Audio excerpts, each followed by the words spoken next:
దీపం ఉండగానే ఇల్లు చక్క పెట్టుకోవడం. భారతీయ జనతా పార్టీ లాంటి చోట్లన ఉన్నప్పుడు దాన్ని సస్టైనబుల్గా వాడుకోవడం అన్నది పురంధేశ్వరి గారు చూసుకోవాల్సిన అవసరం ఉంది.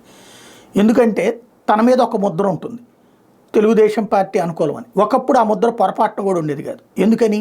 ఆమె కాంగ్రెస్కి అనుకూలం, కాంగ్రెస్లో పనిచేసి వచ్చింది, ప్లస్ తెలుగుదేశం అంటే అప్పట్లో బాగా అగెనిస్ట్గా ఉంది కాబట్టి. ఇప్పుడు ఓ పక్కన భారతీయ జనతా పార్టీ బాగుపడాలి అంటే తెలుగుదేశం పార్టీతో పొత్తు అనివార్యమై చేసింది తప్పించి తెలుగుదేశం పార్టీకి బీజేపీని రాసిచ్చేయాలని ఎవరు అనుకోవట్లేదు.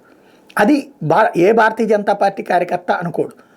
అది గుర్తుపెట్టుకోవాల్సినటువంటి అవసరం. పురంధేశ్వరి గారు చాలా సహనంతో పనిచేసుకెళ్తున్నారు. గతంలో ఉన్నటువంటి అధ్యక్షులతో పోల్చుకుంటే ఎక్కడ తగ్గాలో ఎక్కడ నెగ్గాలో జాగ్రత్తగా చేసుకువెళ్ళారు. ఫలితంగా భారతీయ జనతా పార్టీకి బెనిఫిట్ లభించింది. ఆమె చక్కటి స్థానాలు సాధించగలిగింది. 10 అసెంబ్లీ స్థానాలు కావచ్చు, 6 పార్లమెంటు స్థానాలు కావచ్చు, ఆషామాషి వ్యవహారం ఏమీ కాదు, సాధించగలిగింది. దాంట్లో విజయం కూడా ఘనంగానే సాధ్యమైంది. ఇందులో అధినాయకత్వ పాత్ర ఉంటుంది.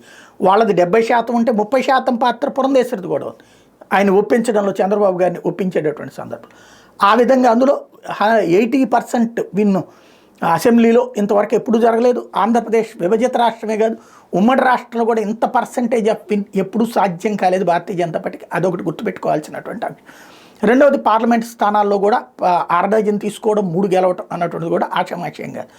ఇప్పుడు ఎమ్మెల్సీ కూడా ఒక స్థానాన్ని సంపాదిస్తున్నారు టోటల్గా. అలాగే ఈ మన దీన్నే ఉంటారు నామినేటెడ్ పదవులకు సంబంధించి తీసుకురావడం, కానీ ఇదంతా కూడా చక్కగానే తీసుకెళ్తున్నారు. అయితే హిందుత్వ అన్నది భారతీయ జనతా పార్టీ గుండెకాయ లాంటి.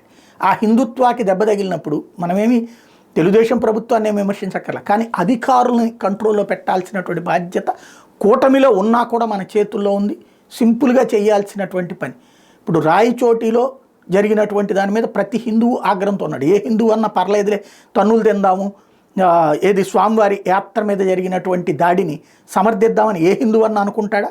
రాళ్ళు వేయించుకోవాలని ఏ హిందువు అన్నా అనుకుంటాడా? పోనీ హిందువులు తప్పని ఎవరన్నా అంటున్నారా? లేదే.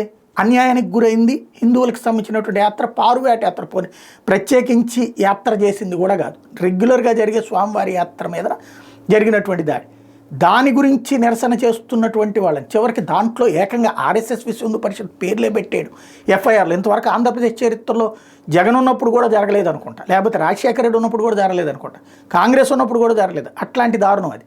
కూటమి అధికారంలో ఉండగా దాన్ని ఎందుకు నిలదీయట్లేదు? ఓ ట్వీట్ చేస్తే అయిపోతుందా? దాంతోపాటు ఇప్పుడు బీజేపీకి సంబంధించిన నాయకుడే, పోస్ట్ ఉన్నటువంటి నాయకుడే జైల్లో ఉన్నాడు, రిమాండ్లో ఉన్నాడు. ఆ రాయచోటి నిరసనలకు సంబంధించి వెళ్ళి పరామర్శించాల్సిన అవసరం లేదా? ఏ కారణం మీద వెళ్ళాడు అతను?